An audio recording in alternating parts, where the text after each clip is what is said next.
अस्सलाम वालेकुम। प्रोग्राम सियासी दैचा में खुशामदीद। मैं हूं शफकत अली और हमारे साथ मौजूद हैं एस्ट्रोलॉजर मलक महबूब साहब।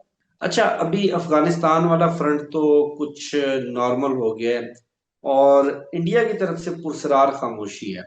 पाकिस्तान के जो एक्सटर्नल फ्रंट्स हैं, एक्सटर्नल चैलेंजेस हैं, इस वक्त लिटरली सिचुएशन ये है कि इंडिया के साथ भी दुश्मनी है, अफगानिस्तान के साथ भी जंग, ईरान के साथ भी हम जंग लड़ चुके हैं। तो एक्सटर्नल फ्रंट के ऊपर सूरत हाल कैसी नजर आ रही है?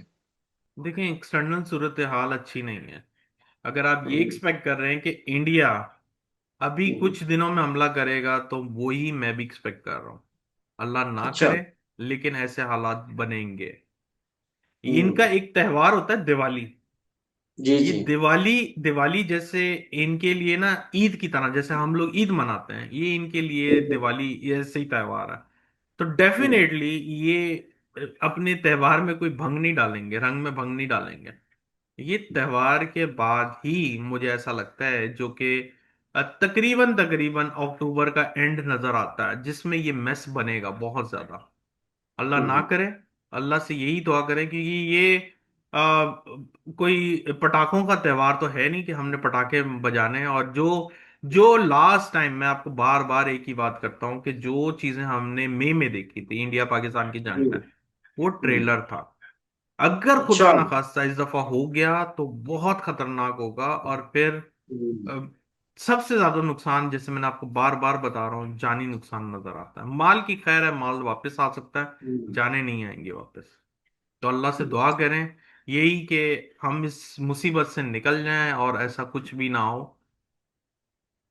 हम्म। अच्छा, 15 नवंबर की डेट मुझे पता चली है कि हो सकता है कि पीटीआई 15 नवंबर को लॉन्ग मार्च का ऐलान करे, या 15 नवंबर का ऐलान करे कि 15 नवंबर को हम बाहर निकलेंगे।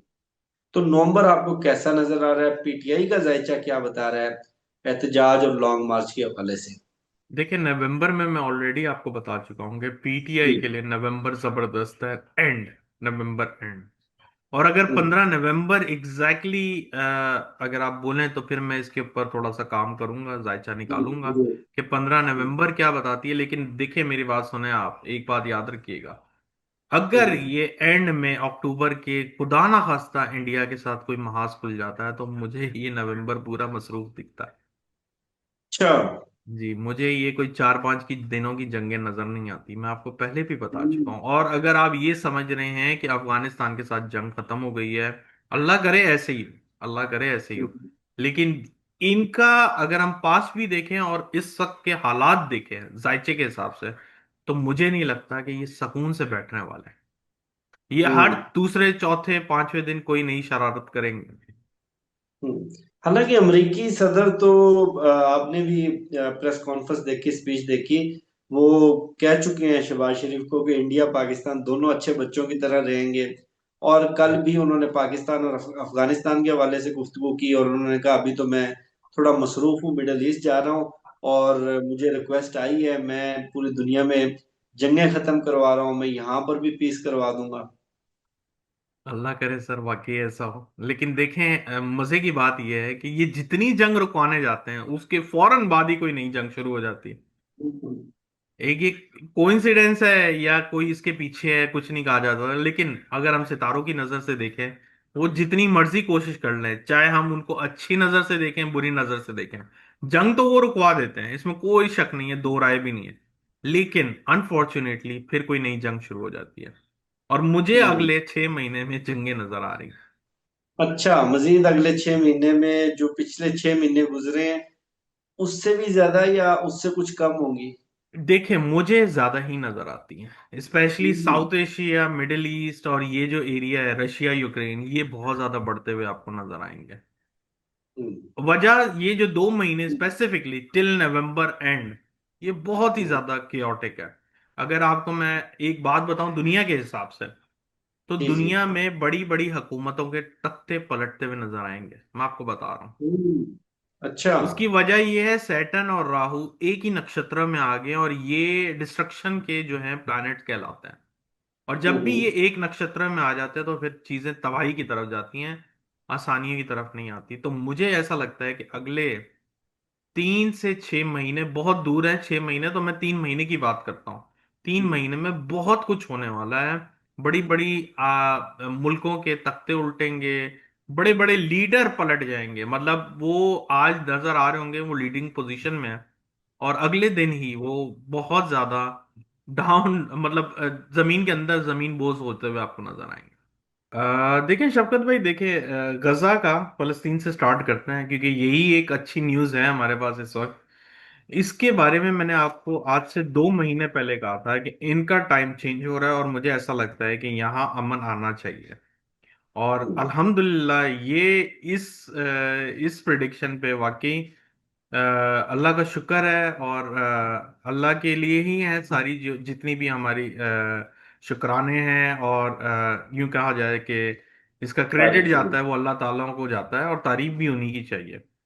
तो देखें, बात यह है कि गजा में बहुत क्लियरली नजर आ रहा था क्योंकि उनकी मेजर दशा शिफ्ट हो रही थी, और जो शिफ्ट हुई है वो अच्छे के लिए हुई है। तो अभी मुझे ऐसा नहीं लगता कि आने वाले दिनों में फलस्तीन में ऐसा कोई प्रॉब्लम होता हुआ नजर आए।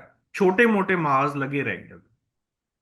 उसकी वजह यह है कि मेजर के अंदर जब छोटे छोटे टाइम पीरियड आते हैं जो कि टफ होते हैं, वो फिर एक डिस्टरबेंस लाते हैं, लेकिन ओवरऑल आपका जो सिनेरियो है वो गिरता नहीं। तो मुझे उम्मीद है इंशाल्लाह फलस्तीन से अभी हमें कोई मेजर न्यूज़ खुदा ना खास्ता सुनने को नहीं मिलेगी। अलबत्ता ये बात याद रखिएगा कि इसराइल सुकून से बैठने वाला नहीं है। अगर आप ये सोच रहे हैं कि इसराइल अभी गजा से फारिग हो गया तो अब ये जान छोड़ देगा, ऐसा नहीं है। क्योंकि जो उनके प्राइम मिनिस्टर नेतन्याहू, उसका चार्ट जब देखा है, वो स्कॉर्पियो असेंडेंट बंदा है, और उसको सुकून ही तब मिलता है जब खून खराबा होता है।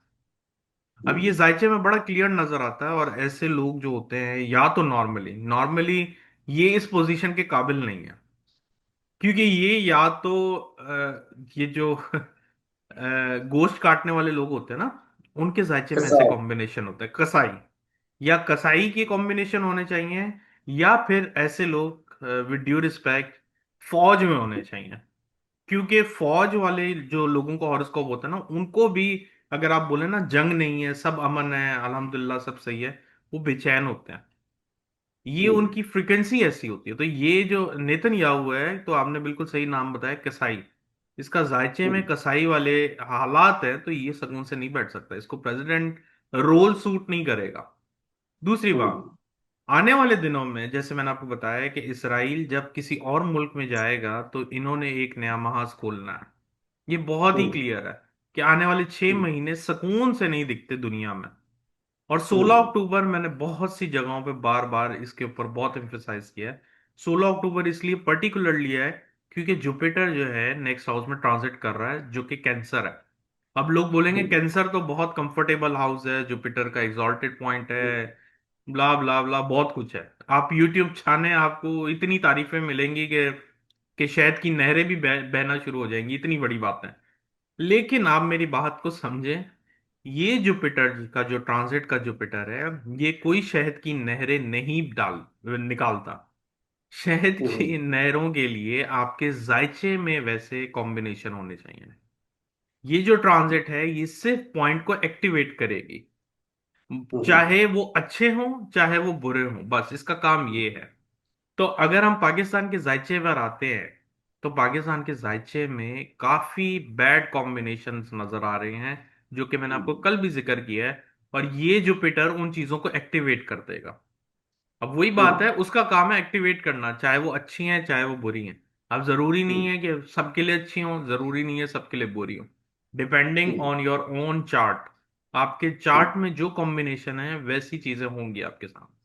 तो पाकिस्तान के लिहाज से जो आप इतने सारे टीएलपी और इतनी सारी जो आपने शुरू में इंट्रोडक्शन में बताया है, तो ये केओस पाकिस्तान के अंदर बहुत क्लियरली दिख रहा है। और मेरी दुआ है और मेरी व्यूअर्स से भी रिक्वेस्ट है कि आप दुआ करें कि 16 अक्टूबर के बाद ये चीज कम हो जाए। बट इन माय एक्सपीरियंस मुझे ये चीजें बढ़ती हुई दिख रही हैं, क्योंकि कोई चीज के आने से पहले अगर कोई चीज स्टार्ट हो जाए, इसका मतलब ये है कि आने वाले दिनों में ये मजीद बुराई या यूं समझे बढ़तरी की तरफ जाएगी। अगर ये चीज कम हो जाती, जैसे एग्जाम्पल के तौर पर फलस्तीन का मामला, अगर हम्म, फलस्तीन का मामला ये जुपिटर से पहले ही हो गया, तो अब हम्म, फलस्तीन में जुपिटर की ट्रांजिट के बाद अमन आएगा। आप बिल्कुल, समझ रहे हैं? तो बिल्कुल। आने से पहले असरात आने शुरू हो जाते हैं, कहने का मकसद ये। तो हमारे पाकिस्तान में अनफॉर्चुनेटली असरात अच्छे नहीं आ रहे, और मुझे हम्म, वाकई ऐसा लग रहा है कि कुछ बहुत खुदा ना खास्ता बुरा हो जाएगा, जिसमें काफी जानों का ज़िया होता हुआ नजर आए। लेकिन मैंने उनके कार्ड्स निकाल के नहीं देखे, जायचा मेरे पास नहीं है, लेकिन मुझे ऐसा लगता है कि ये जो केओस के स्पेल आ रहे हैं ना, ये सीजनल हम्म, है। तो इस सीजन हम्म, में ये केओस बनेगा ही बनेगा। वो जहां हम्म। पर भी होंगे वापस मिलेंगे, फिर एक नया झमेला खुलेगा, फिर वापस से लोग आएंगे सड़कों पे, क्योंकि ये सीजन चल अच्छा। रहा है। सर हम्म, ये वापस होगा। अगर ये ना हो तो अच्छी बात है, लेकिन जरूरी नहीं है टीएलपी हो। एक बात मैं आपको डिस्क्लेमर दे दूं, जरूरी नहीं है टीएलपी हो। कोई और कोई और भी हो जमात, कोई और हो हम्म, सकते हैं, किसान हो सकते हैं, कोई भी हो सकता है। इन हो शॉर्ट, सकते हैं। जी, इन शॉर्ट ऐसा लगता है कि लोग सड़कों पे आपके सामने आने वाले हैं। देखें, सुहेल आफरीदी का अगेन मेरे पास जायचा नहीं है, लेकिन मैंने 3-4 दिन पहले एक वीलॉग में उनके कार्ड्स निकाले थे, सुहेल आफरीदी के। हम्म, और मेरे ख्याल से हम्म, मैंने कल भी जिक्र किया था इनका, कि बिल्कुल। इनके कार्ड्स में प्रॉब्लम जरूर दिखती है, लेकिन ये होल्ड कर लेंगे इस पोजीशन को। हम्म, और इनके एक कार्ड में स्ट्रेंथ का कार्ड आया था। स्ट्रेंथ का कार्ड मतलब ये होता है कि मैं ट्रांसलेशन में बताता हूं, कि शेर के हम्म, मुंह में हाथ डालना, इतनी पावर। हम्म, तो हम्म, अगर आप ये देखें, मैं इनको वाकई नहीं जानता था, आप वीलॉग जाके चेक कर सकते हैं। उसके अंदर जब मैंने कार्ड निकाला तो मैं थोड़ा सरप्राइज हो गया, क्योंकि मुझे नहीं पता इनका। तो हम्म, मैंने कहा ये पर्सनालिटी मुझे इतनी स्ट्रांग क्यों दिख रही है, इनकी पर्सनालिटी। हम्म, तो कहने का मकसद ये है कि अगर अगर इनके सामने चैलेंजेस भी आए, ये आराम से निकाल लेंगे, चैलेंजेस को पार करने वाली पर्सनालिटी है। अच्छा। वजह, जी सर, वजह बताता हूं मैं। असल हम्म, में जब मैंने कार्ड अली अमीन गंडापुर के निकाले थे, हम्म, तो वो उनकी शख्सियत और उनके एक्शन से नहीं मिल रहे थे। बिल्कुल। ठीक है, तो मैंने आपको कहा था कि ये बंदा मुझे नहीं समझ में आता, कि ये जो बोल रहा है ये फुलफिल नहीं कर सकता। हम्म, और ये बिल्कुल आपने। बंदे की मजेदार बात ये है कि इसके शक्ल पे अगर आप जाएंगे, तो मुझे ये ऐसा हम्म, लग रहा था कि ये कुछ, मतलब बजाहिर शक्ल से तो आप नहीं जज कर सकते ना कि पर्सनालिटी कैसी हम्म, है। तो जब हम्म, मैंने कार्ड्स ड्रॉ किए तो मैं सरप्राइज हो गया कि ये बंदा बातें कम करेगा, एक्शन करके दिखाएगा। हम्म, तो आप अगर ये एक्सपेक्ट कर रहे हैं कि ये बंदा खामोशी से बैठेगा या आराम से चलेगा, ऐसा नहीं है। ये बहुत हम्म, ज्यादा आपको बैक टू बैक एक्शन करके दिखाएगा। लेकिन एक बात याद रखिएगा, अल्लाह ना करे, अब मुझे जो नेक्स्ट नेक्स्ट खतरा दिख रहा है ना, अब क्या उसका मॉल केपीके में नजर आने वाला है। अच्छा। तो हम्म, अल्लाह ना करे कि ये एक नया फसाद वहां बने, और एक नए मेस में हम जाना शुरू हो जाएं। लेकिन हालात उसी तरफ लेके जा रहे हैं, और विद ड्यू रिस्पेक्ट, आने वाले दिन जैसे 13 तारीख से लेके 25 अक्टूबर, ये हम्म, बड़ी ही इंपॉर्टेंट डेट्स हैं पाकिस्तान के लिए, हर लिहाज हम्म। से। शोएब अफरीदी ने अपनी स्पीच में अनाउंस किया कि अगर हमारी कंसल्टेशन के बगैर इमरान खान को किसी दूसरी जेल में किसी और जगह शिफ्ट करने की कोशिश की तो पूरा पाकिस्तान बंद कर देंगे। और इन्होंने ये भी कहा कि मेरी जिंदगी का मिशन है कि मैंने इमरान खान को रिहा करवाना देख लें सर, अभी अब मैं स्पीचेस तो नहीं सुन रहा हूं, लेकिन मैंने आपको बता है। दिया, मैंने 3 दिन पहले कार्ड्स निकाले थे इनके। और जो कार्ड्स आए थे वो यही प्रेजेंट कर रहे थे कि ये बंदा इतना पावरफुल है कि इसको डर नहीं लगेगा शेर के मुंह में हाथ डालने से भी। तो हम्म, स्ट्रेंथ का कार्ड जो होता है ना, वो बड़े दिलेर लोगों के लिए आता है, नॉर्मली नहीं होता हम्म, ये जो जो दिलेर लोग होते हैं, जो वाकई ही सिस्टम को बदलने की काबिलियत रखते हैं, ये उनमें आता है। बस शर्त ये है कि इनका जो आखिरी कार्ड था, आखिरी हम्म। कार्ड इनकी जान को बड़ा खतरा है। अच्छा। जी, मैं जान और नॉर्मली उस पे नहीं जाता हूँ, लेकिन ऐसा लगता है कि आने वाले दिनों में इनके लिए मतलब सिक्योरिटी वाइज वॉट एवर, इनको अपनी जान की बहुत हिफाजत करनी पड़ेगी। वैसे तो अल्लाह ताला हम्म, ही हिफाजत करते हैं, लेकिन सिक्योरिटी वाइज जो भी ये जलसे जलूस तहरीकों में जाएंगे, उसके हिसाब से ही हैज टू बी केयरफुल।